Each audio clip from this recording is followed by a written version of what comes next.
The industrial vacuum roars in my ears as I push it across the marble floor of Luminosa, the most exclusive Italian restaurant in Chicago. It's 3 in the morning, and my back already aches from the 5 other buildings I've cleaned tonight, but this one pays the best, so I save it for last when I'm running on fumes and desperation. I'm Camila Torres, 26 years old, and I clean up after people who will never know my name. The vacuum catches on something, and I bend down to free it, my knees cracking in protest. At this rate, I'll need a walker by 30, but rent is due in 4 days, and I'm still $200 short. The electric bill came yesterday, bright red and threatening. And Rosa's medicine, God. I can't think about Rosa's medicine right now or I'll start crying into this bucket of cleaning solution. My little sister, 9 years old with kidneys that don't work right and a smile that could light up the whole South Side. She's the reason I'm here at 3 in the morning instead of in bed. She's the reason for everything. If you're enjoying this story so far, don't forget to hit the like button and subscribe. Drop a comment telling me where in the world you're watching from. I love hearing from you. I move through the dining room methodically, the way I've learned to move through life one task at a time. Head down, don't think too far ahead. The restaurant is beautiful in the dim security lighting, all dark wood and cream leather, with paintings that probably cost more than I'll make in a lifetime. Crystal chandeliers catch the streetlight from outside, throwing fractured rainbows across the ceiling. This is where the other half lives, the half that doesn't scrub toilets for a living. I'm cleaning around the bar when I notice it, a door slightly ajar at the back of the restaurant. That's strange. Carlos, my supervisor, was very specific about which areas we're allowed to access. Main dining room, bathrooms, kitchen only, he'd said, his face serious. Never go past the kitchen, never go upstairs, never open any closed doors. I should leave it alone. I should finish my work and get out of here.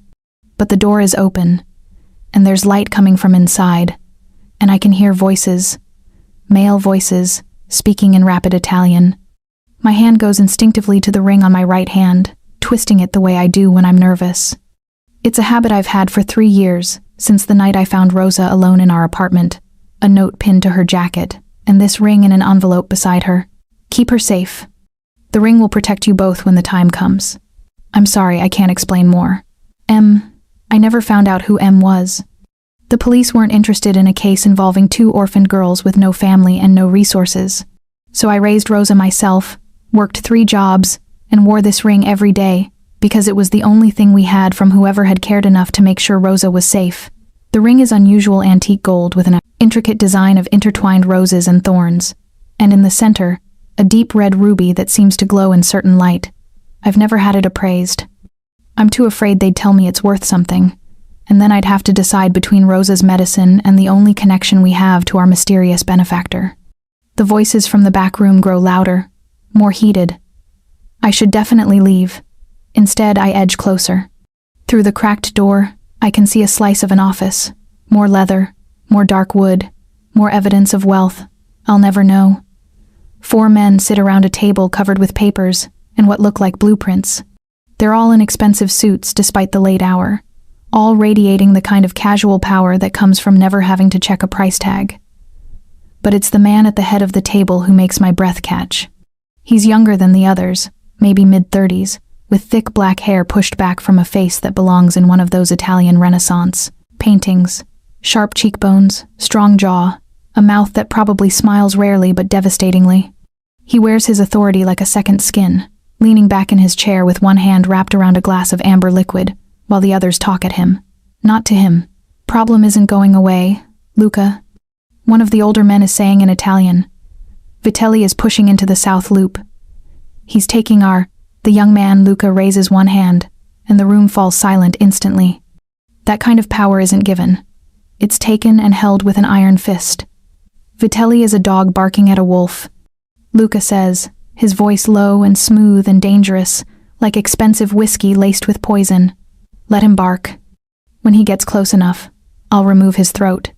The casual violence in his tone makes my blood run cold. I should go. Right now. Immediately. But I'm frozen, watching him through that crack in the door, something in my chest tightening with a feeling I can't name.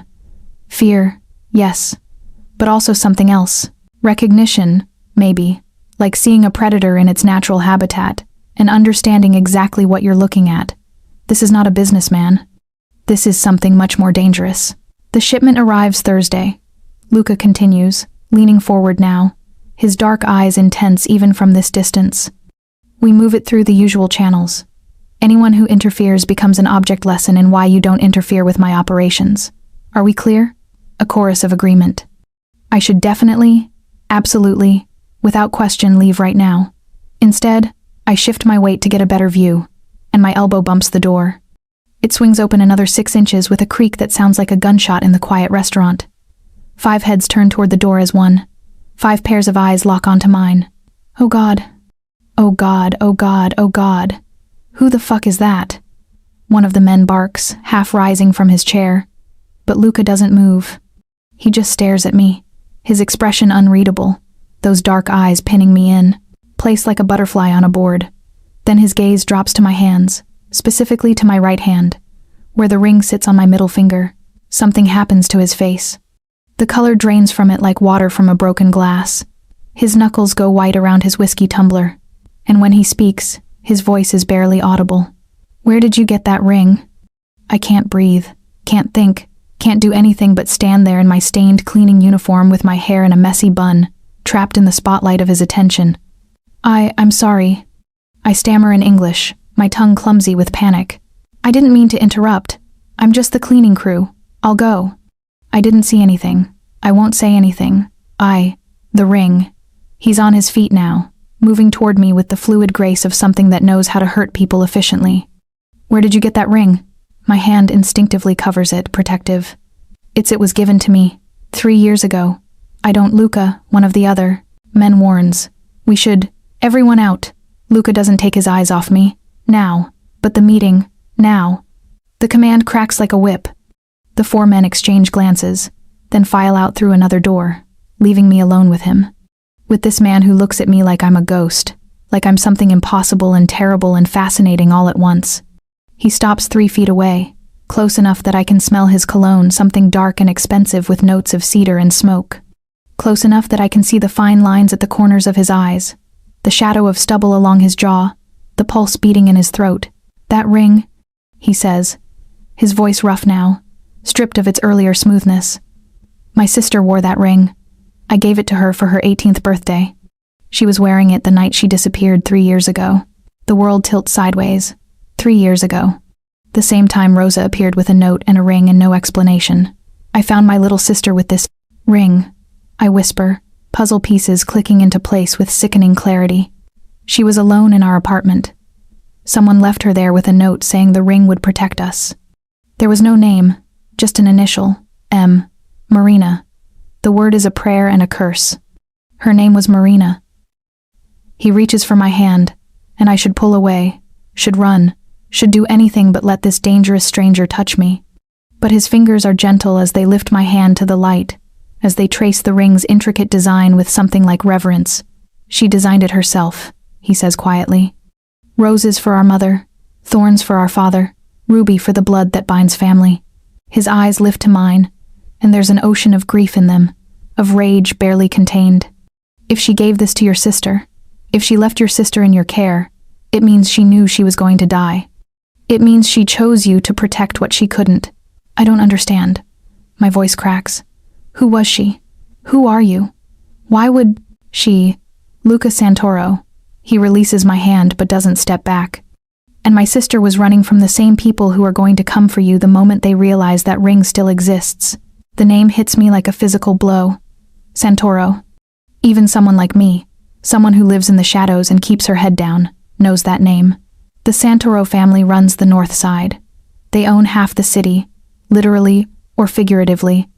They're the reason you don't walk through certain neighborhoods after dark. They're the reason certain politicians get elected and others disappear.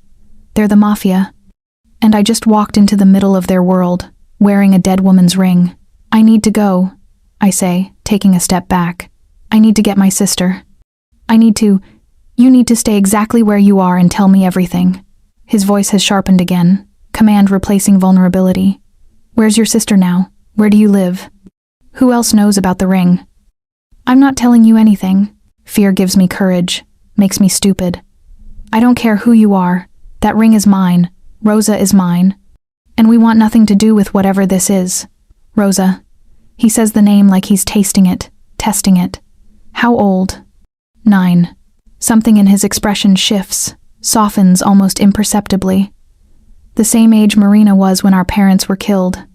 When I had to become something other than her brother to keep her safe. He takes a step forward, closing the distance I created. I failed her. I won't fail whatever she was trying to protect. We're not your responsibility. That's where you're wrong. His hand comes up, and I flinch. But he just tucks a strand of hair behind my ear with surprising gentleness. You became my responsibility the moment you put on that ring. You became my responsibility the moment my sister chose you.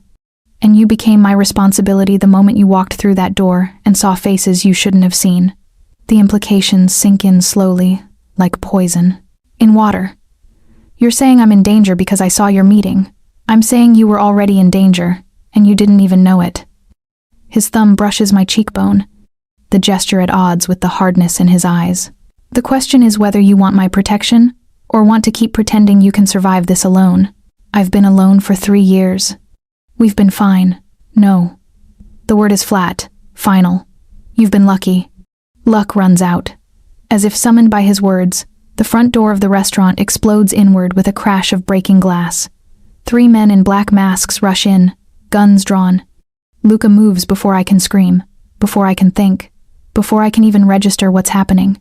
His arm hooks around my waist, and he's dragging me backward through the office door, into a hallway, his body between me and the gunfire that suddenly fills the air.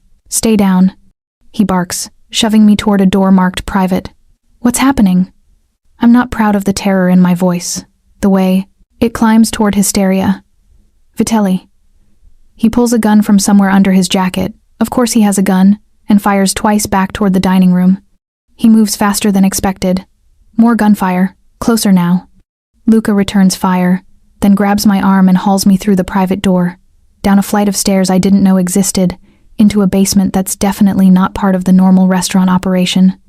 It's a garage with 3 expensive cars and a door leading to an underground tunnel. In. He pushes me toward a black SUV with tinted windows. I need to get Rosa. I'm sending men to get Rosa right now. He's already on his phone, speaking rapid Italian. Give me your address. I shouldn't. Every instinct screams at me not to tell this man where we live, but gunfire echoes from upstairs, and his sister's ring burns on my finger, and his eyes hold a promise that's more binding than words. I give him the address. He relays it to whoever's on the phone, then ends the call and physically picks me up, depositing me in the passenger seat of the SUV. Buckle up. We're about to break several traffic laws. Where are we going? He starts the engine, and it purrs to life with a growl that speaks of horses under the hood I can't even comprehend. Somewhere safe. Somewhere they can't find you. They? You mean Vitelli? I mean everyone. He slams the vehicle into gear and we shoot forward into the tunnel, tires squealing. Because by morning, every family in Chicago is going to know that Marina Santoro's ring has resurfaced. And they're going to want it. They're going to want you. They're going to want whatever secrets Marina died protecting. The SUV bursts out of the tunnel onto a side street, and Luca drives like a man who knows these roads in his sleep, who's memorized every shortcut and escape route. I grip the door handle, my whole body shaking. I'm just a cleaner. I don't have any secrets. I don't know anything about your world. You do. Now. He glances at me, and there's something in his expression that makes my chest tight. Not pity, not quite compassion. Something darker and more complicated. You walked into my world wearing my sister's ring. There's no walking back out. My phone buzzes in my pocket. I yank it out with trembling fingers, expecting Carlos asking why I abandoned the job, or the electric company with another threat, or it's a text from an unknown number. Your sister is secure.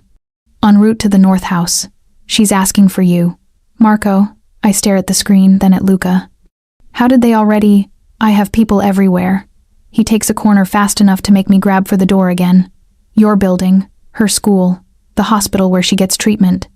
I had them in position before we left the restaurant. That's impossible. That was 3 minutes ago. Welcome to my world, Camila. He knows my name. Of course he knows my name.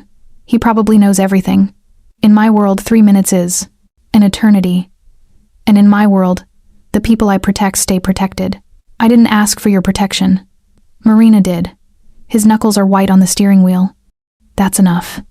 We drive in silence for several minutes, the city lights blurring past the windows.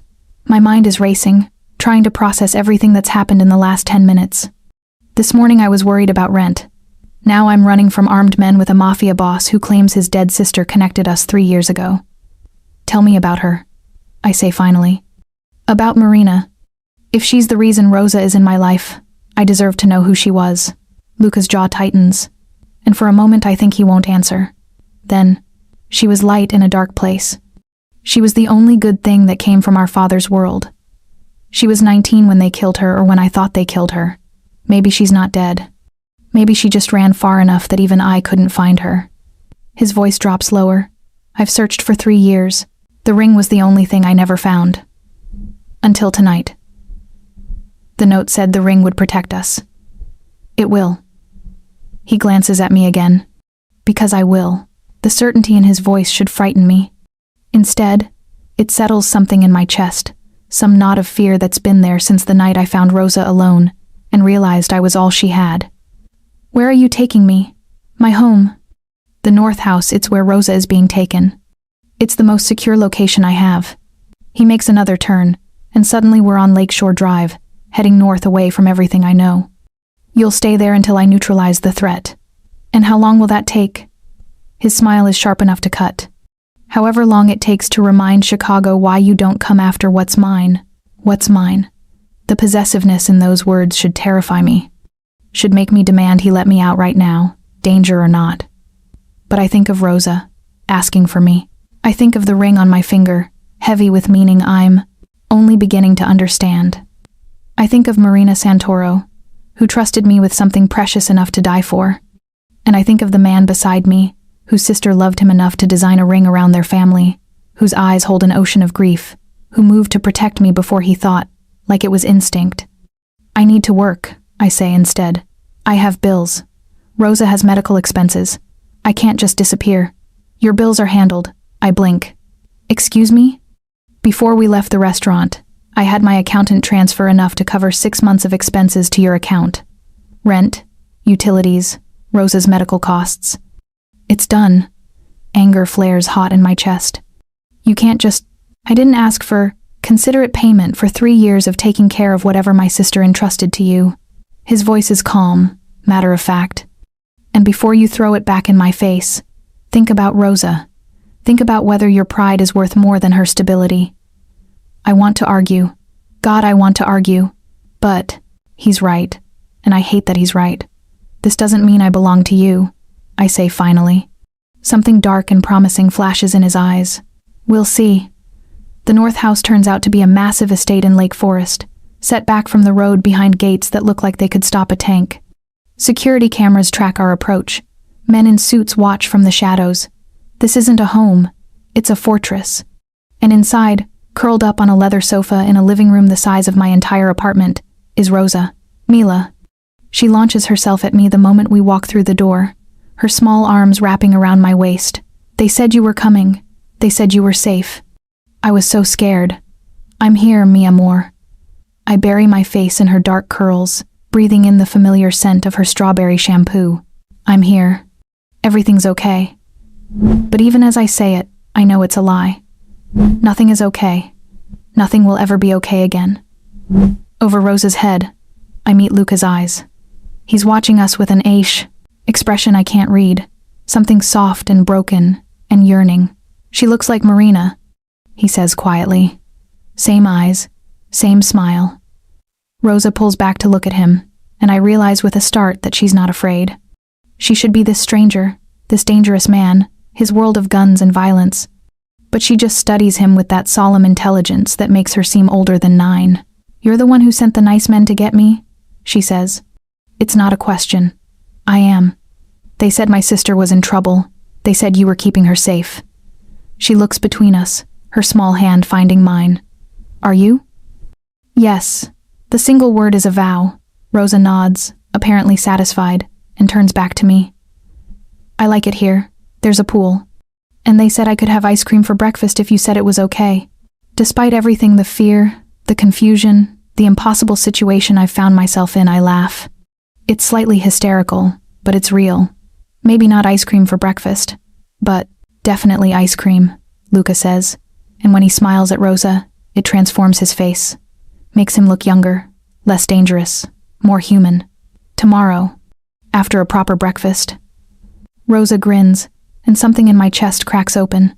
This man, this dangerous, violent man, is gentle with my sister, is careful with her in a way that speaks of practice, of loss, of understanding what it means to protect something small and precious. Someone show them to the East Wing guest suite, Luca says to one of the men hovering nearby. Make sure they have everything they need. Post guards outside the door. No one gets in without my permission. You're not going to lock us in, I say, finding my voice. His eyes meet mine. I'm going to keep you safe. If that means guards on your door, then yes, but you're not prisoners, Camila. You can leave anytime you want. Really? Really? He steps closer, his voice dropping so only I can hear. But if you leave without my protection. And the people who killed my sister will find you within hours. So you have to ask yourself, is your freedom worth your sister's life? The words are harsh, but his eyes are gentle, almost apologetic. He's not wrong, and we both know it. Bastard, I whisper. Yes, there's no shame in his agreement, but a bastard who keeps his promises. A bastard who won't let you die wearing my sister's ring. A woman appears older, kind-faced, wearing a practical dress and comfortable shoes. I'm Elena, she says with a warm smile. I manage the house. Let me show you to your rooms. I've prepared some food if you're hungry. Rosa's hand tightens in mine. Can we stay together? Of course, Elena says. The suite has 2 bedrooms connected by a sitting room. You won't be separated. As Elena leads us away, I look back once to find Luca standing in the center of his fortress, watching us go, his expression unreadable except for the tightness around his eyes. He looks like a man who's seen a ghost. Or maybe, like a man who's just found something he didn't know he'd lost. The suite is absurd. There's no other word for it. 2 bedrooms, each larger than our entire apartment, connected by a sitting room with floor-to-ceiling windows overlooking Lake Michigan. The furniture looks like it belongs in a museum, all rich fabrics and dark wood and the kind of attention to detail that screams money. Real money, not the kind you earn, but the kind you inherit and multiply through means you don't discuss in polite company. Rosa is already exploring, her small hands trailing over surfaces. She's afraid to touch too firmly, like she might break something just by breathing on it. She stops at a grand piano in the corner of the sitting room, pressing one key tentatively. The note rings out pure and clear. Do you play? Elena asks kindly. Rosa shakes her head, but I see the longing in her eyes. Before everything fell apart, before our parents died in a car accident that left us orphaned and alone, she'd been taking lessons. She'd been good, the teacher said. Naturally gifted. But piano lessons cost money we didn't have. Money I spent on dialysis and medication and keeping us fed. Perhaps you'd like to learn? Elena says, and there's something in her tone that makes me think she understands more than she should. Mr. Santoro keeps the piano tuned even though no one plays it. I think he'd be pleased to hear music in this house again. I'm about to decline politely. We're not staying long enough for piano lessons. Not getting comfortable enough to accept more than we absolutely must when Luca's voice cuts through from the doorway. Teach her. He's changed clothes, I notice. Gone is the expensive suit, replaced by dark jeans and a black Henley that does nothing to hide the lean muscle underneath. He looks different like this. Still dangerous, but more human. Marina played. She'd have wanted someone to use it. Rosa looks at me, hopeful and hesitant in equal measure. I hate how easily he's reading us, how quickly he's identified what will make us stay, what will make us grateful. But I also hate the hope in my sister's eyes more than I hate his manipulation. We'll see, I say, which Rosa knows means yes if circumstances allow. Elena has laid out food on a table by the windows, nothing heavy, just fruit and cheese and bread that smells like it was baked today. Rosa falls on it with the hunger of a 9-year-old who missed dinner, but I can't eat. My stomach is twisted in knots, my mind still racing. You should rest, Luca says, reading me again with unnerving accuracy. It's almost 4 a.m. Rosa needs sleep. So do you. I need answers. I keep my voice low so Rosa won't hear the edge in it. You can't just upend our lives and expect us to sleep soundly in your fortress. His lips quirk. Fortress. I like that. I'm serious. So am I. He crosses to the windows, his hands sliding into his pockets. What do you want to know? Everything. Nothing. Where do I even start? Why did someone try to kill us tonight? They weren't trying to kill you. They didn't know you existed until you walked into that room. His reflection in the window is sharp, controlled. They were trying to kill me. You just became collateral damage the moment you witnessed their attempt. Vitelli. Marco Vitelli. Yes. He runs the South Side. Or he thinks he does. He's been pushing into my territory for months, thinking I'm weak because I haven't retaliated. His jaw tightens. Tonight was his attempt to remove the problem permanently. And now? Now he's made it personal. Luca turns from the window, and there's something cold in his eyes, something that reminds me exactly what he is. Now he's signed his death warrant. The casual certainty in his voice makes my blood run cold. You're going to kill him. I'm going to eliminate a threat to my operations and my family. He says it like he's discussing the weather. That's what happens when you come after a Santoro. I'm not a Santoro. You're wearing Marina's ring. His eyes drop to my hand. That makes you family by her choice, if not by blood. That's insane. Welcome to my world, Camila. Insanity is the only currency that matters. Rosa has curled up on the couch, her eyes drooping despite her best efforts to stay awake. I recognize that stubborn set to her jaw. She's trying to wait for answers, trying to understand what's happening, but exhaustion is winning. Let me put her to bed, I say. Then we'll talk. Luca nods and moves toward the door. I'll be in my office down the hall. Come find me when you're ready. He's almost gone when I call out, Luca. He stops, looks back. Thank you. For getting her out. For keeping her safe. Something shifts in his expression, softens almost imperceptibly. You don't have to thank me for doing what should have been done 3 years ago. Then he's gone, and I'm left alone with Rosa and the ghost of his sister between us. Rosa's room is fit for a princess canopy bed with silk curtains, a window seat overlooking the lake, even a small bookshelf already stocked with novels for her age range. Someone has thought of everything, anticipated every need. It's thorough in a way that's both comforting and deeply unsettling. Is this real? Rosa asks, as I tuck her in, her voice small and uncertain. Are we really safe here? I smooth the hair back from her forehead, the gesture automatic after years of being the only parent she has. I think so, mi amor, for now at least. He seems nice, Mr. Santoro. Nice. God, if only she knew. He's complicated, I say instead. His sister gave me to you, didn't she? Rosa's eyes are too knowing for 9 years old. The ring, the note, that was his sister. I should have known I couldn't hide this from her. Rosa has always been perceptive, always reading the spaces between words where the truth lives. I think so, yes. Why? I don't know yet. But I'm going to find. She's quiet for a moment, her small hand finding mine where it rests on the comforter. I'm glad she did. I'm glad I have you. My throat tightens. Me too, Querida. Me too. She falls asleep quickly, the way children do, one moment talking, the next lost to dreams. I sit with her for a while, watching the rise and fall of her chest, the peace on her face that's so rare during her waking hours. This is why I do everything. Why I work 3 jobs and live in a shoebox and wear shoes with holes in them. For these moments of peace, for her safety, for her future. And now that future is tangled with a man who kills people as casually as others change their socks. I find Luca's office by following the sound of voices, his low and commanding, and another man's that I don't recognize. The door is ajar, and through it I can see him at a desk, phone pressed to his ear, his free hand rubbing his temples like he's fighting off a headache. Don't care what excuses they have. I want Vitelli's locations by dawn, and I want every man he has accounted for. If they breathe, I want to know about it. A pause. No mercy this time. He came into my place of business with guns. He endangered civilians. The rules have changed. He looks up and sees me in the doorway. Something in his expression shifts, the hardness receding like a tide. I'll call you back, he says into the phone, then ends the call without waiting for a response. Rosa settled? Out, like a light. I step into the office, taking in the organized chaos papers spread across the desk, monitors showing what look like security feeds, a map of Chicago covered in colored pins. You weren't kidding about being thorough. I don't joke about security. He stands, rolling his shoulders like they ache. Drink? It's 4 in the morning. Best time for whiskey. He's already pouring 2 glasses from a crystal decanter on the sidebar. Helps process trauma. I should decline.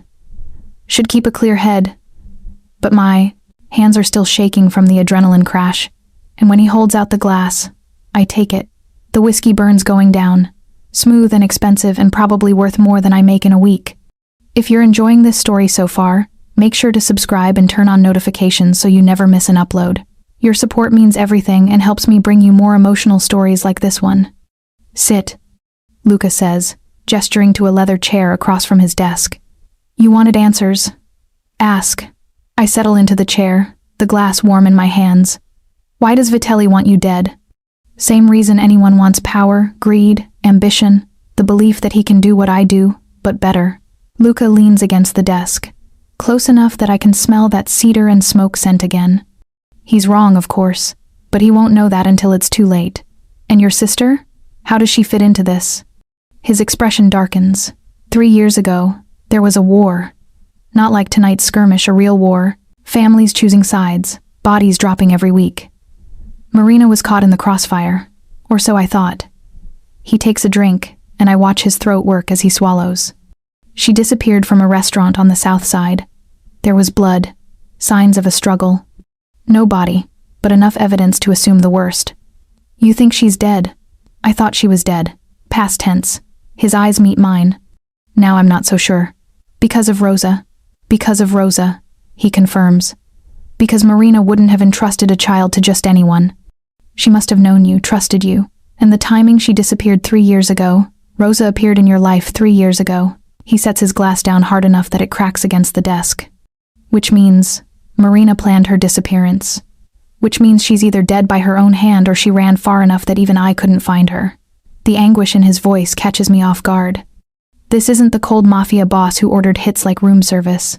This is a brother who lost his sister, who spent 3 years wondering if he could have saved her. Tell me about her, I say softly. If we're connected through her, I should know who she was. He's quiet for so long I think he won't answer. Then, she was 17 when our parents were killed. Father was the head of the family, mother was his anchor. Without them, the organization started to fracture. I was 25, too young to hold power but old enough to fight for it. His voice is distant now, lost in memory. I had to become someone I wasn't. Someone hard enough to keep the family together. Someone willing to do things that keep you awake at night. And Marina? Marina saw all of it. The violence, the compromises, the blood on my hands. He looks at those hands now, like he can still see the stains. She was the only one who looked at me and still saw her brother. Not the boss, not the killer, just me. My chest aches with unexpected sympathy. She loved you. She did. God help her. She did. He pushes off from the desk, pacing to the window. I tried to protect her from this life. Sent her to private schools, gave her everything she wanted, kept her as far from the business as possible. But blood is blood. Eventually, everyone has to choose. What did she choose? To run. The words are bitter. To take that ring, the only thing of value I ever gave her that wasn't tainted by where the money came from, and disappear. To leave me wondering if she was dead or just done with me. I stand, moving to his side without thinking. Or to protect something. Someone. Rosa. He turns to me, and we're close enough that I can see the gold flecks in his dark eyes, the fine lines that speak of too many sleepless nights. Why Rosa?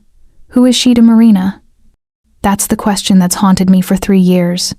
Maybe we'll never know. Maybe Marina took that answer with her. Or maybe, he says quietly, his hand coming up to brush my cheek in that same gentle gesture from earlier. Maybe you're the answer. Maybe Marina saw something in you worth protecting, worth trusting, worth dying for. The touch is electric, makes my skin feel too tight. I should step back, create distance. Remember that this man is dangerous and I'm only here because circumstance forced it. But I don't move. Neither does he. Luca, I whisper, not even sure what I'm asking for. I know. His thumb traces my jawline. This is insane.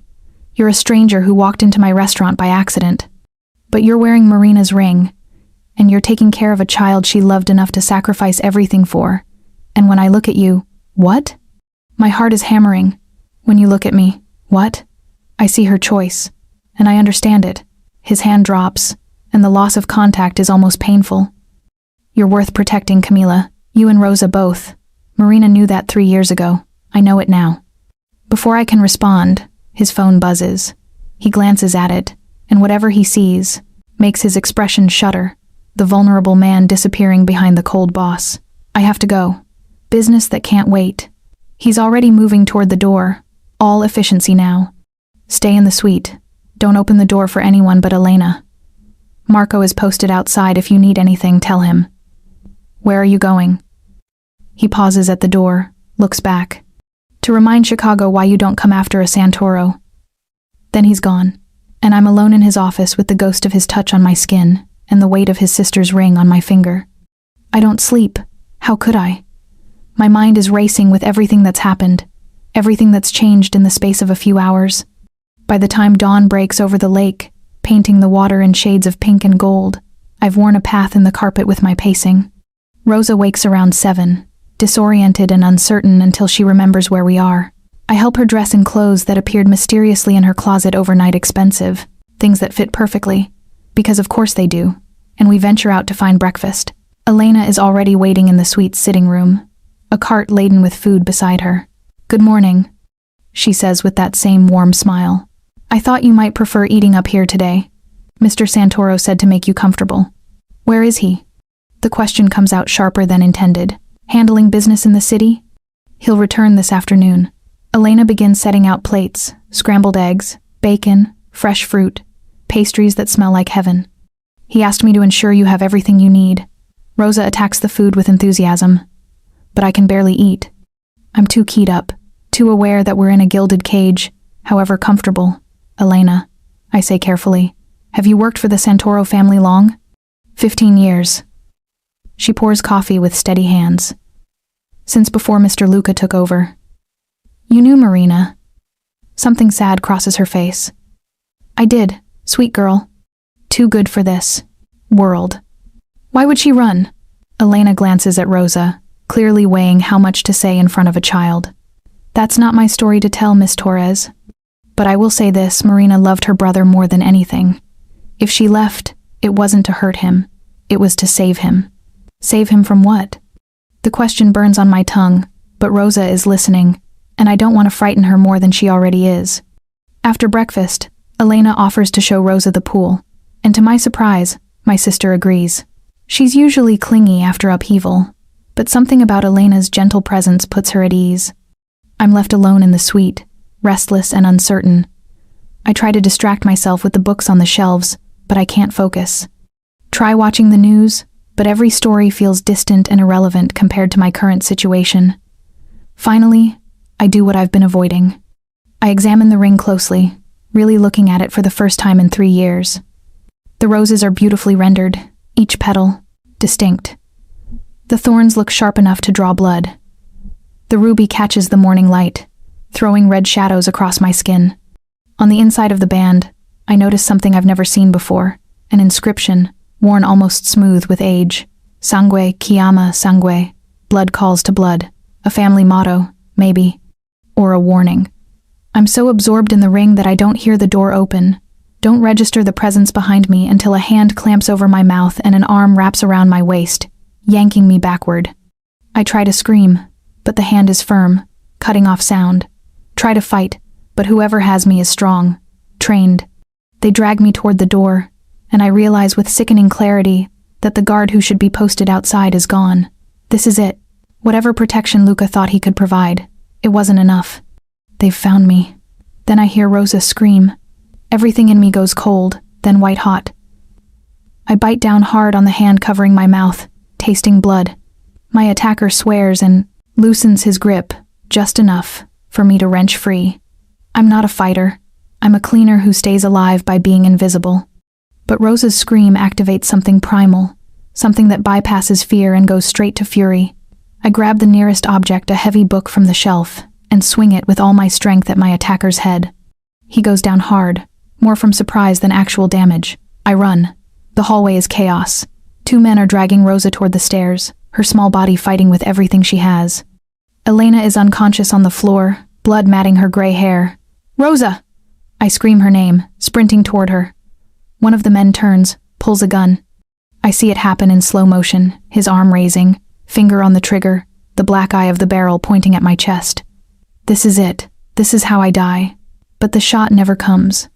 Because Luca appears from the stairs like an avenging angel, moving faster than should be possible for someone his size. His hand closes around the gunman's wrist, twisting until bone snaps with a sound that makes my stomach turn. The gun clatters to the floor. The second man drops Rosa, reaching for his own weapon, but Luca is already there. I watch in horrified fascination as he fights with brutal efficiency. Not flashy, not cinematic, just cold and effective violence designed to incapacitate quickly. Within seconds, both men are on the ground, unconscious or dead, I can't tell which. Luca sweeps Rosa up with one arm, his other hand reaching for me. Move, now. I don't argue. I run, following him down the stairs, through corridors I don't recognize, Rosa clutching his neck and crying into his shoulder. We burst into what looks like a panic room, reinforced walls, monitors showing security feeds, enough supplies to survive a siege. Luca deposits Rosa on a couch and immediately turns to me, his hands running over my arms, my face, checking for injuries. Are you hurt? His voice is sharp with something that sounds like fear. No, I'm fine. Elena. Marco's with her. She'll be okay. His hands cut my face, forcing me to meet his eyes. This is my fault. I should have had more men. Should have anticipated. How did you know? How did you get here in time? I was already on my way back. One of the perimeter alarms tripped. His jaw is tight enough to crack teeth. I was almost too late. Rosa's crying has subsided to hiccups. I pull away from Luca to gather her into my arms, holding her tight while she shakes. Who were they? I ask over her head. Vitelli's men. Luca's voice is cold enough to freeze blood. He moved faster than I expected. Sent them here while I was downtown handling his other operations. You said we were safe here. I said this was the most secure location I have. I didn't say it was impenetrable. He runs a hand through his hair, the first sign of agitation I've seen from him. But they won't make it off the property alive. And Vitelli will pay for this with everything he has. I want to go home. Rosa's voice is muffled against my shoulder. I want to go back to our apartment. I exchange a glance with Luca. We both know that's impossible now. I'm sorry, mi amor. I whisper into her hair. We can't. Not yet. Why not? She pulls back, her face tear-streaked and furious in the way only a 9-year-old can manage. I didn't ask for this. I didn't ask to be special or important or whatever this is. I just want to go home. I know, baby. I'm crying too now, unable to help it. But home isn't safe anymore.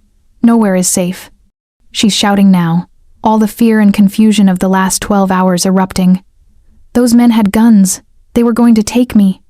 And you... She rounds on Luca, small and fierce and utterly fearless. You said we'd be safe here. You promised. To his credit, Luca doesn't flinch from her anger. He lowers himself to her level, meeting her eyes with absolute seriousness. You're right. I did promise. And I failed you. His voice is quiet but firm. But I swear to you, Rosa, on everything I have, on my sister's memory, no one will touch you again. Not while I'm alive. Your promises don't mean anything, she spits. But there's less heat in it now. You're just like everyone else who said they'd take care of us. You're going to leave too. No. The word is absolute. I'm not your parents, Rosa. I'm not going to die in a car accident. I'm not going to leave you and Camila alone, because unlike everyone else, I know what it costs to lose the people you love. And I refuse to let you pay that price again.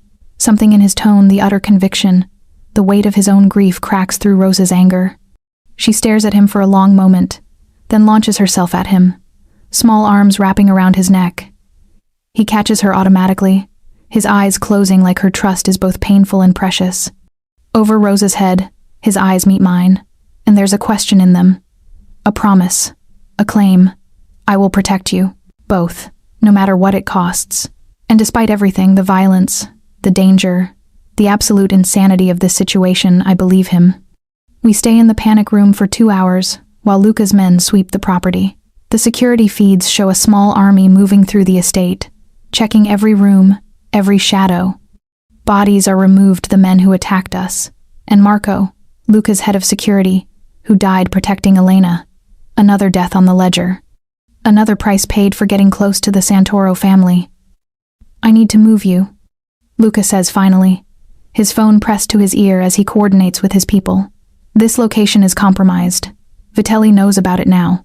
Move us where? I'm exhausted, running on adrenaline and fear. I have a property in the mountains. More remote, easier to defend. He glances at Rosa, who's fallen into an exhausted sleep on the couch. It's not as comfortable, but it's safer. How long? Until I neutralize the threat. A few days, maybe a week. His expression is grim. Vitelli just declared war.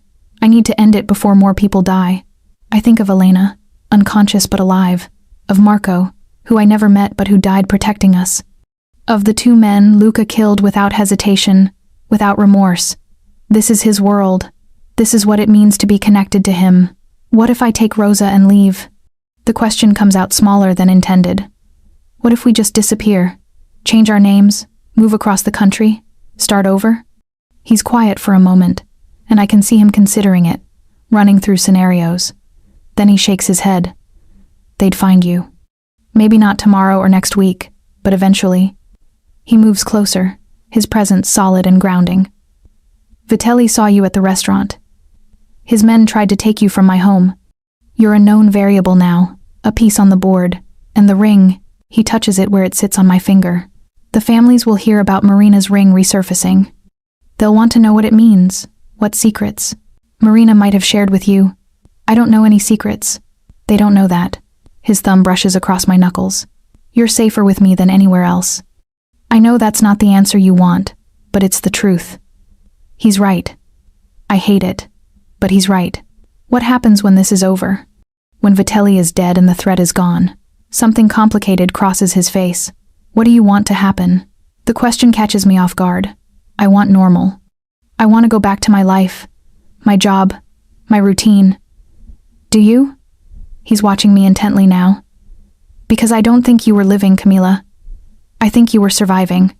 3 jobs, no sleep, no life outside of taking care of Rosa. Is that really what you want to go back to? It's mine. It's what I built. It's a cage. His voice is gentle but firm. A different kind than this, but still a cage. You're so busy surviving you forgot how to live. The words hit harder than they should, because he's not wrong. I can't remember the last time I did something just for myself. The last time I laughed without worry shadowing it. The last time I felt like anything other than Rosa's caretaker and a ghost of the person I used to be. And what's your alternative? I ask, my voice sharper than intended. Stay here? In your world? Become what? Your kept woman? Another pretty thing in your fortress? His eyes flash with something I can't read. Is that what you think I want? I don't know what you want. I want... He stops, jaw working like he's fighting with himself. Then, I want to give you the choice Marina never had. Stay or go, it's yours. But know that if you stay, it's not as a prisoner or a kept woman or anything you don't want to be. You stay as family. As someone under my protection who I will die before I let anyone harm. Why? The question is almost a whisper. Why do you care so much? You don't know me. Because my sister chose you, he says simply. Because you took in a child that wasn't yours, and raised her and protected her for 3 years without asking for anything in return. Because when those men came for you, your first thought was Rosa's safety, not your own. His hand comes up to cup my cheek. Because when I look at you, I see everything Marina wanted me to remember, that there's more than this life, more than violence and territory and endless war.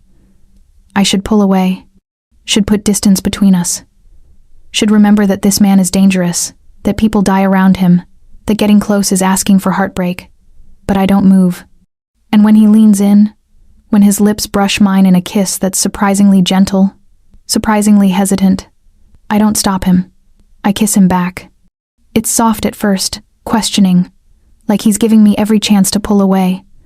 But when I don't, when my hands come up to grip his shirt, something shifts. The kiss deepens, becomes more urgent, more real.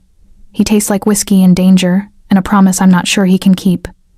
When we finally break apart, both breathing hard, he rests his forehead against mine. Stay, he whispers. At least until this is over. Let me protect you. Let me keep you safe. I should say no. Should think about this logically, rationally, without the complication of attraction and adrenaline and the way he looks at me like I'm something precious. But Rosa is asleep on his couch, trusting him despite everything. And his sister's ring burns on my finger, a connection I don't understand but can't deny. And when I look at him, really look at him, I don't see just the dangerous mafia boss or the cold killer. I see a man who loved his sister enough to search for her for 3 years. Who protects what's his with absolute conviction. Who kisses like he's afraid I'll disappear if he's not gentle enough. Okay, I say finally. We'll stay. For now. The relief that crosses his face is so profound it takes my breath away. For now, he agrees. That's enough. He calls for his men to prepare for the play. Move, already shifting back into command mode. But before he walks away, he catches my hand, pressing a kiss to my knuckles right above Marina's ring. I won't let you down, he says. Either of you. And despite everything, I believe him. The mountain house is exactly what Luca promised, remote, defensible, and spare, in a way that makes the Lake Forest estate look like a palace. It's all stone and timber, built into the side of a mountain 2 hours north of Chicago, accessible only by a single winding road that Luca's men can monitor from miles away. But it has windows that overlook forests stretching to the horizon, and a silence so complete it feels like the world has stopped spinning. Rosa hates it immediately. There's nothing here, she says, staring out at the trees with the particular despair of a child who's been uprooted one too many times. No pool, no piano, nothing. There's safety, Luca says quietly. He's been different since the kiss, more careful with me, more attentive. Like he's afraid I'll change my mind about staying. That's worth more than pools. Not to me. She crosses her arms, and I recognize the stubborn set to her jaw. She's reaching her limit, my resilient little sister.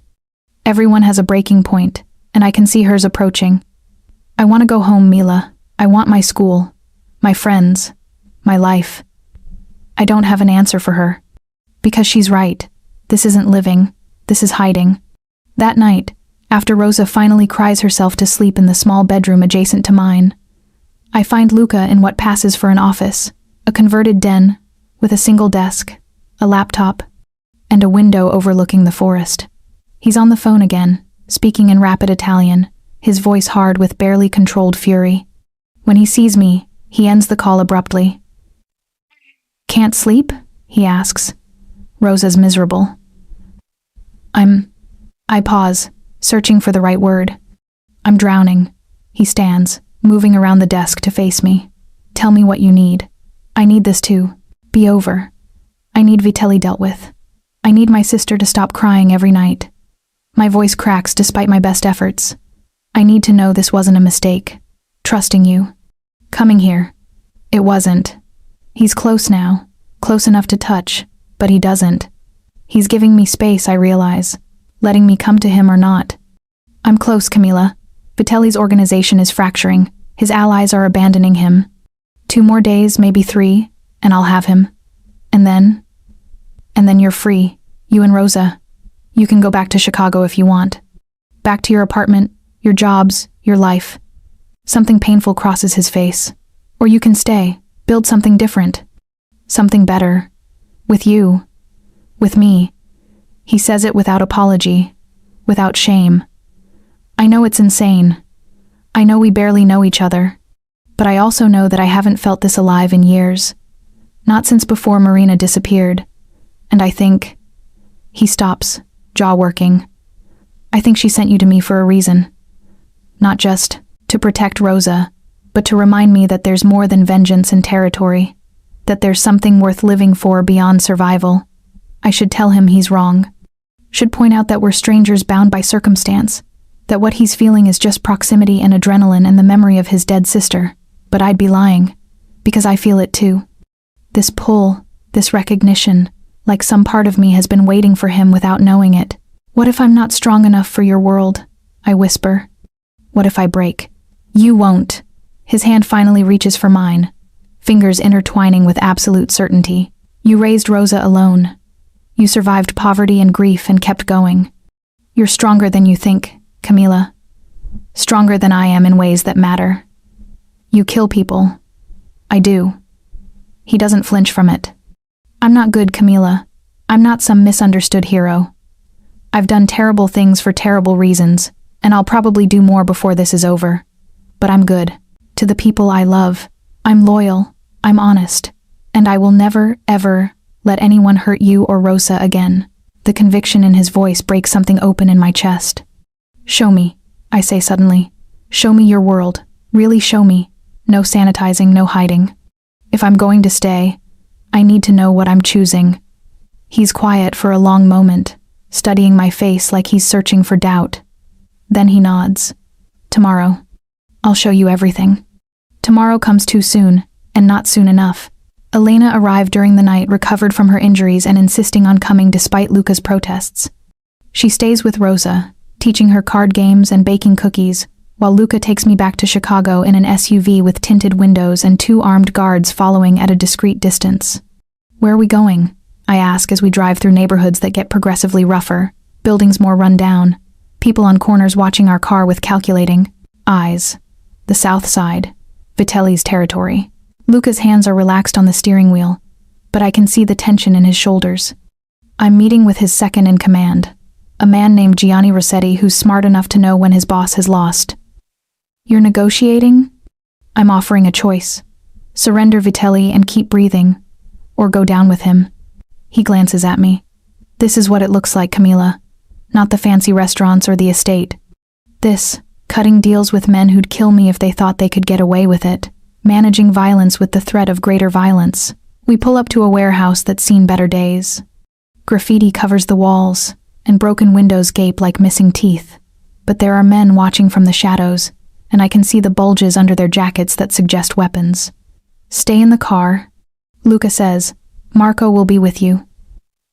He nods to one of the guards who's materialized beside my door. If anything happens, nothing will happen, Marco says calmly. He's younger than I expected, maybe 30, with a scar bisecting his left eyebrow. We have 6 men on rooftops and 4 more in the building. Rossetti knows better than to try something. Luca nods, then looks at me. Last chance to close your eyes to this part. I'm here to see, I say, my voice steadier than I feel. So show me. I watch through the tinted windows as Luca enters the warehouse. Minutes stretch like hours. I imagine a dozen different scenarios, each more violent than the last. Then Luca emerges, followed by a stocky man with gray hair who's gesturing emphatically. They talk for several minutes, voices too low to hear, but body language clear. Negotiation, concession, agreement. The gray-haired man, Rossetti, I assume finally nods, extends his hand. Luca shakes it. A deal has been made. Luca returns to the car, sliding behind the wheel with a satisfied expression. Rossetti's smart. He's handing over Vitelli in exchange for control of 3 blocks and amnesty for his men. Just like that? He's betraying his boss? Loyalty in this world has a price, Camila. And Vitelli stopped being worth the cost. He starts the engine. By tonight, Marco Vitelli will be in my custody. By tomorrow, the threat will be neutralized. Neutralized. I taste the word, understanding its weight. You mean dead. I mean removed from the equation. His eyes meet mine. Does that bother you? It should. God, it should terrify me. But I think of Rosa screaming as those men dragged her away. I think of Elena bleeding on the floor. I think of Marco, Luca's head of security, who died protecting us. No, I say, finally. It doesn't. Something like approval flashes in his eyes. Good. Because this is the reality. I don't apologize for protecting what's mine, and I don't lose sleep over removing threats. Our next stop is a restaurant in Little Italy, not Luminosa, but something similar. High-end, exclusive, with waiters in crisp uniforms and a clientele that screams old money. This is what pays for everything else, Luca explains as we sit in a private booth in the back. Legitimate businesses that launder money and provide cover. I own 12 restaurants, 4 nightclubs, 2 hotels, and a construction company. All legal, all profitable, all useful for moving money from less legal enterprises. A waiter brings wine without being asked, along with antipasti that looks like art on a plate. How much of your empire is legitimate? I ask. About 40%. He says it matter-of-factly, like discussing the weather. The rest is territory control, protection rackets, smuggling operations. Nothing that would shock you if you've been paying attention. And you're comfortable with that? The illegal parts? He considers the question, swirling wine in his glass. Comfortable is the wrong word. Resigned, maybe. This is the world I inherited from my father, the world I've expanded. Could I walk away? Try to go legitimate? Theoretically, yes, but it would create a power vacuum, and someone worse would fill it. At least I have rules. I don't touch drugs, don't traffic people, don't allow my men to hurt civilians without cause. His eyes harden. Vitelli has no such restrictions. That's why he has to go. I digest this, trying to reconcile the moral gymnastics with the man sitting across from me. What did Marina think of all this? I ask finally. Pain flashes across his face, quick but unmistakable. She hated it. Hated what I'd become, what I had to do to keep us safe. He sets down his glass. She used to beg me to walk away, to take her and disappear, start over somewhere clean. But I couldn't. Too many people depending on me. Too many enemies who'd hunt us down. So she left instead. So she left instead, he echoes. And I've spent 3 years wondering if I could have prevented it. If I'd chosen differently, would she still be here? I reach across the table, covering his hand with mine. The gesture feels natural now, not calculated or cautious. You can't change the past. You can only choose what to do with the future. Is that what you're doing? His fingers curl around mine. Choosing a future? Maybe. I meet his eyes. Maybe I'm choosing to stop just surviving and start actually living. Even if it's complicated. Even if it's dangerous. It will be both those things. Always. He brings my hand to his lips, kisses the knuckles above Marina's ring. But I promise you'll never face it alone. We return to the mountain house as the sun is setting, painting the forest in shades of amber and gold. Rosa and Elena have made dinner pasta with sauce that smells like heaven, and for the first time since this started, we sit together like something approaching a family. Rosa is quieter than usual, watching Luca with thoughtful eyes. Finally, over dessert, she speaks. Are you going to kill the bad man? She asks with the blunt directness of a 9-year-old. I tense, expecting Luca to deflect or lie. Instead, he sets down his fork and meets her eyes with perfect seriousness. Yes. Because he hurt people you love? Because he tried to hurt people I love, and he would have kept trying if I let him live. Rosa considers this, her small face grave. Will more bad men come after him? Probably. There are always more bad men. Then you'll have to protect us forever. It's not a question, not really. Just a statement of fact delivered with the gravity of someone much older. Luca reaches across the table, takes her small hand in his large one. I will protect you forever, Rosa. That's a promise. And I keep my promises. She studies him for a long moment, then nods, apparently satisfied. Okay, but you have to teach me piano. Your sister would want you to. The request catches him off guard. I can see it in the way his expression falters, softens. How do you know Marina played piano? The lady said so, Elena. Rosa shrugs, so casual about dropping this bomb. She said Marina used to play for hours when she was sad, that the music made her feel better. It did. Luca's voice is rough. She was brilliant at it. Could have been a concert pianist if... He stops, the unfinished thought heavy in the air. If she hadn't been born into this life. If their parents hadn't died. If everything had been different. So you'll teach me? Rosa presses. I don't play. I never learned. Then we'll learn together. She says it with such simple confidence that it makes my chest ache. You can buy a piano for the house, and we'll take lessons, and we'll play for Camila when she's sad. I'm crying before I realize it, silent tears tracking down my face. Because this is my sister, resilient, hopeful, finding light in the darkest places. And this is Luca, dangerous and deadly and capable of terrible things, looking at Rosa like she's handed him something precious beyond measure. Okay, he says finally. We'll learn together. Rosa grins, triumphant. And just like that, the tension breaks.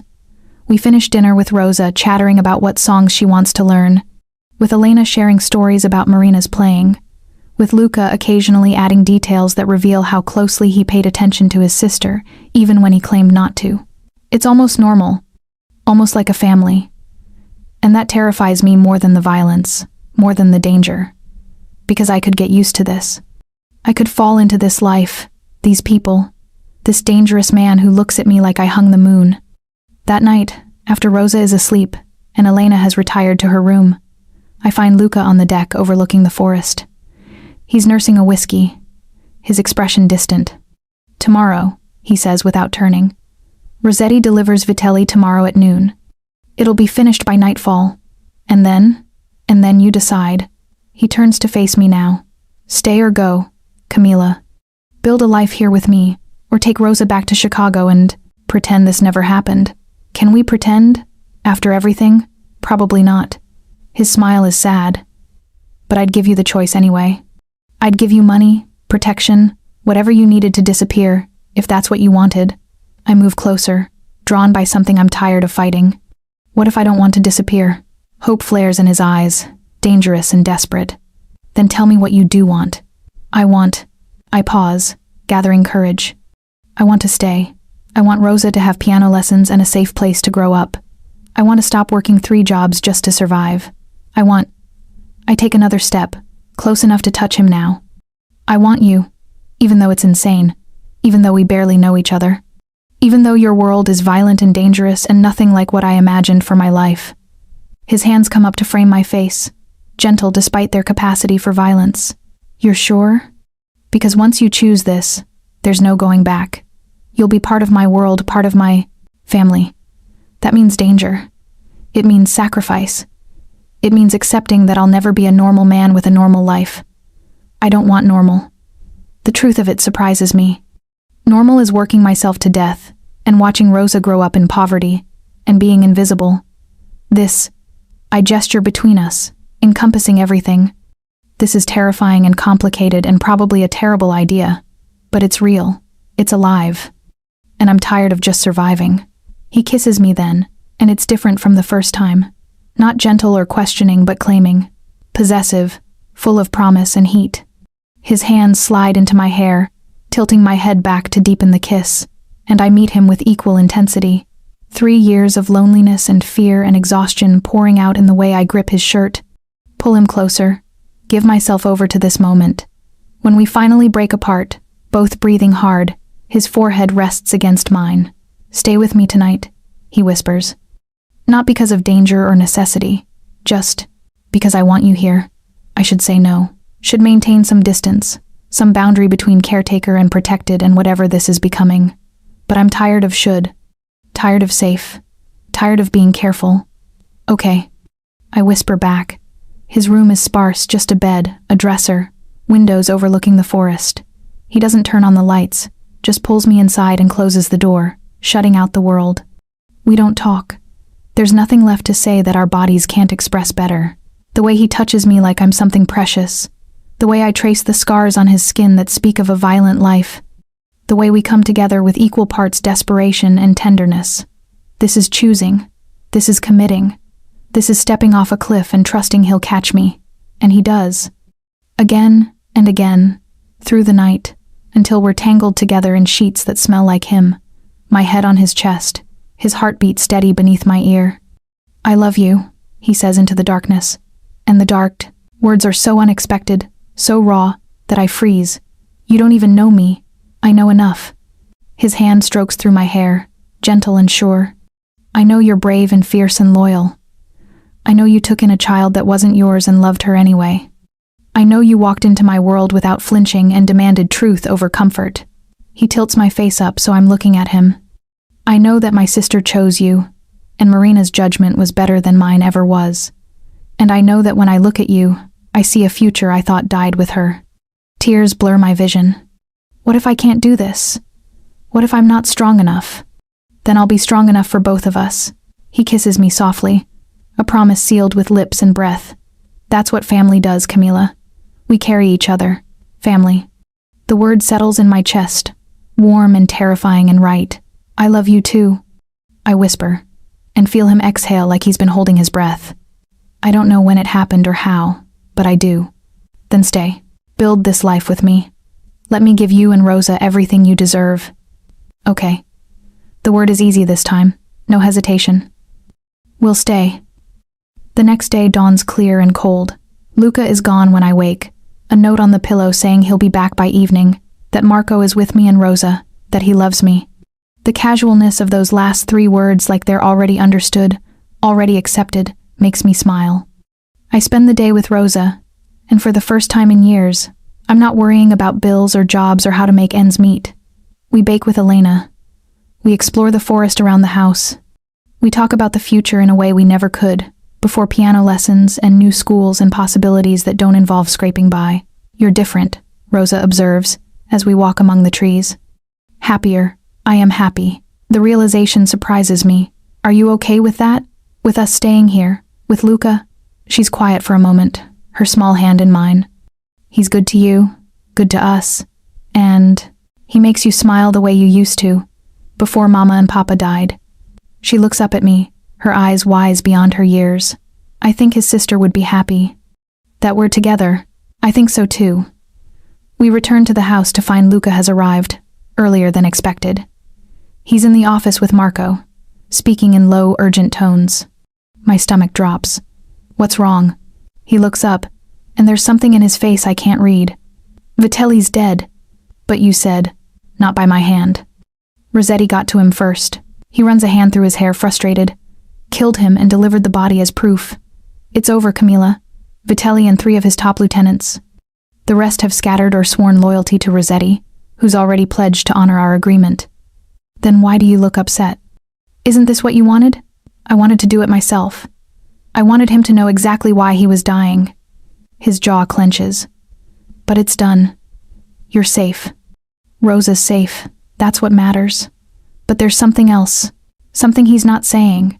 I can see it in the tension around his eyes. What aren't you telling me? He exchanges a glance with Marco, who nods and leaves us alone. Rossetti sent something with Vitelli's body. A message from before he died. Luca pulls out a photo, hands it to me with visible reluctance. It's a woman, late 30s, dark hair, familiar eyes, Marina, alive. Vitelli had her, Luca says, his voice hollow. For 3 years, he had her in a safe house in Indiana. She's the one who told Rossetti where to find Vitelli, gave him the information he needed to make the hit. He takes the photo back, staring at it like he's seeing a ghost. My sister is alive, Camilla. And she's been a prisoner for 3 years while I did nothing. You didn't know. I should have known. He's shouting now, the control finally cracking. I should have kept looking, should have torn the city apart until I found her. Should have. I grab his face, forcing him to look at me. You did. Everything you could. And now you'll get her back. Where is she? Rossetti's bringing her here. Tonight. He's shaking, I realize. This dangerous, deadly man is shaking with the force of his emotions. 3 years. 3 years I thought she was dead. But she's not. She's alive, and she's coming home. Why didn't she contact me? Why stay silent all this time? I think of the ring on my finger, of the note that came with Rosa. The ring will protect you both when the time comes. Because she was protecting something, I say quietly. Protecting Rosa. Maybe protecting you. We won't know until she tells us. He pulls me close, his face buried in my neck, and I hold him while he trembles with relief and rage and grief for 3 lost years. She's going to love you, he mumbles against my skin. She chose you for Rosa. She'll understand why I chose you for myself. What if she doesn't approve? Then I'll remind her that she left me her ring and her trust. He pulls back, his eyes, red-rimmed but determined. And that I honored both by keeping you safe and falling in love with you. Marina Santoro arrives as the sun is setting, escorted by Rossetti's men and looking like she survived a war. She's thinner than in her photos, harder around the eyes, but unmistakably, Luca's sister. She sees him first, and the sound she makes, half sob, half laugh, breaks something in the air. They collide in the driveway, holding each other like they're afraid the other will disappear. I watch from the doorway with Rosa, giving them this moment, this reunion 3 years in the making. Finally, Marina pulls back, cupping Luca's face in her hands. You look terrible, she says, and laughs through tears. When did you get so old? When you died and came back to life. His voice cracks. Why didn't you tell me? Why didn't you let me know you were alive? Because Vitelli had his men watching you. If I'd reached out, if I'd given any sign, he would have killed everyone I loved to punish you. Her eyes find mine over his shoulder. including her. You know about Camila? I know you found my ring. I know you protected Rosa. I know you kept faith with my last request. She moves toward me now, and up close I can see the family resemblance, same dark eyes, same fierce intelligence, same capacity for love that makes them dangerous. Thank you for taking care of her, for keeping her safe when I couldn't. She's my sister now, I say, and mean it with everything I am. I'd do anything for her. Marina's smile is soft, understanding. I know. That's why I chose you. You knew me before? We worked together. Years ago, at a different restaurant. She glances at Luca. You served me coffee every morning for 6 months. Always had a kind word. Always remembered how I took it. And one day I overheard you on the phone with a hospital, fighting about Rosa's treatment, promising to pay whatever it took. Her eyes fill with tears. I knew then that if anything happened to me, you were the one who could protect what mattered most. Rosa. I breathe. She's yours. Mine and someone Vitelli killed to punish me for refusing him. Marina's voice goes flat. He took my daughter, held her over my head to control me. So I took her back. Left her with the one person I knew would die before letting anything happen to her. The pieces finally click into place. The ring, the note, the 3 years of silence. Marina hadn't abandoned her daughter, she'd saved her. Rosa has been watching from behind me, and now she steps forward, her small voice uncertain. Mama? Marina drops to her knees, arms opening. Mi vida, my life, I'm here. Rosa runs to her, and they collapse together in tears and laughter, and 3 years of grief finally ending. I step back, giving them space, and find Luca beside me. His hand finds mine, squeezes once. Thank you, he says quietly, for taking care of both of them, for being what this family needed. I love them. Simple, true. I love you. I love you too. He pulls me close, and we watch Marina and Rosa together, 2 halves of a whole finally reunited. This is what family looks like. Broken and healed and choosing each other despite everything. What happens now? Now we heal. We rebuild. We teach Rosa piano and give Marina time to recover and build something better than what our father left us. He kisses my temple. And we live, Camila. Actually live, not just survive. Together. Together. He turns me to face him, his expression serious. Will you marry me? The question steals my breath. What? I know it's fast. I know it's insane. But I'm not waiting another day to claim you properly, to make you legally and officially mine. He pulls out a ring, not Marina's. Something new, a diamond that catches the dying light. Marry me. Be my wife, Rosa's guardian, Marina's sister. Be my family. I should say it's too soon. Should point out that we've known each other less than a week. Should be practical and cautious and careful. But I've spent 3 years being careful. 3 years surviving instead of living. Yes. The word comes easy, natural, right. Yes, I'll marry you. He slides the ring onto my finger, left hand this time, next to Marina's ring on my right, and kisses me like he's sealing a vow that nothing can break. When we break apart, Rosa is watching us with Marina beside her. Both of them are smiling. About time, Marina says. I was wondering how long it would take you to figure it out. Figure what out? That she's the one who saves us all. Marina's eyes are knowing, understanding. Not from danger or death, but from forgetting how to be human, how to love, how to live for something more than revenge and territory. Luca looks at me, and there's such naked emotion in his eyes it makes my chest ache. She already saved me. The moment she walked through that door wearing your ring. 3 months later, the wedding is small, just family and the handful of people who matter. We hold it in the garden of the Lake Forest estate, which Luca has rebuilt and secured so thoroughly that even I feel safe there. Rosa is my maid of honor, wearing a dress the color of summer sky and a smile that lights up the world. Marina stands beside her, healthy again, whole again, ready to rebuild her life with her daughter by her side. Elena cries through the entire ceremony. Marco, the new head of security, stands stoic but pleased in the front row. Rossetti even makes an appearance, shaking Luca's hand and kissing mine with old-world courtesy. When Luca says his vows promising to protect me, honor me, love me until his last breath, I believe every word. When I say mine promising to stand beside him, to choose him every day, to build a life worth living together, I mean them with everything I am. We exchange rings, we kiss, we become, legally and officially, what we've been since that first night: family, chosen and claimed and bound by something stronger than blood. At the reception, Rosa plays piano for the first time, a simple piece, but played with such joy that it makes everyone cry. Marina sits beside her, adding harmony, and the music that fills the air is redemption-made sound. Luca pulls me close as we watch them, his arms around my waist, his chin on my shoulder. "Happy?" he murmurs in my ear. Terrified, I admit, and happy. "And so in love with you, it scares me." "Good." He turns me in his arms, his eyes soft. "Because I plan to spend the rest of our lives scaring you with how much I love you." Is that a threat or a promise? Both. He kisses me, soft and sweet and full of tomorrow.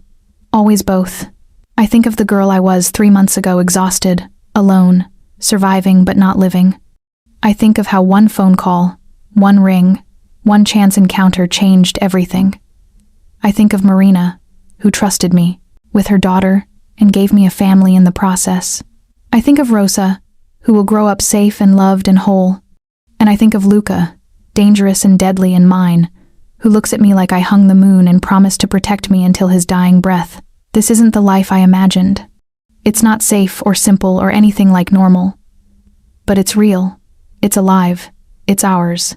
And I wouldn't change a single moment. 5 years later, Mama, come quick." I look up from the paperwork spread across my desk. I run 3 of Luca's restaurants now, legitimate businesses that I've made actually profitable, to see Rosa sprinting through the house. She's 14 now, all legs and attitude, but still my baby sister in the ways that matter. "What's wrong?" "Nothing's wrong." She grabs my hand, pulling me toward the music room. "Come see." In the music room, Luca sits at the grand piano with a small boy on his lap. Our son, 3-year-old Antonio, named for both his grandfathers. He's plunking keys with chubby fingers while Luca guides his hands, teaching him the basics. Marina watches from the couch, her own daughter, 2-year-old Camila, my namesake, sleeping against her shoulder. This is family. This is what we built from blood and sacrifice and choosing each other every day. Luca looks up and sees me, and his smile is everything. Still dangerous, still capable of terrible things, but softened by love and fatherhood and 5 years of peace. "He's a natural," he says, and Antonio beams up at me. "Like his uncle," Marina adds. Marina would be so proud, but I think she already knows. Somehow, somewhere, I think she sees what we've become. The ring on my right hand, Marina's ring, which I've never taken off, catches the light. Sangue chiama sangue. Blood calls to blood. But family, I've learned, is more than blood. It's choice. It's commitment. It's standing beside someone even when the world falls apart and building something new from the ashes. "Play something," I say to Luca, settling beside him on the bench. He does a piece Marina loved, complex and beautiful and full of longing. Rosa joins in, adding harmony. Antonio laughs and claps, and I sit in the middle of it, all the music, the love, the family we chose, and know that this is home. Not the mansion or the wealth or the protection. These people, this love, this is what Marina's ring promised to protect. And it kept that promise. We all did. Together. Thank you so much for watching until the end. If you loved this story, check out the other videos on your screen now. I think you'll really enjoy them. And don't forget to subscribe if you haven't already. See you in the next story.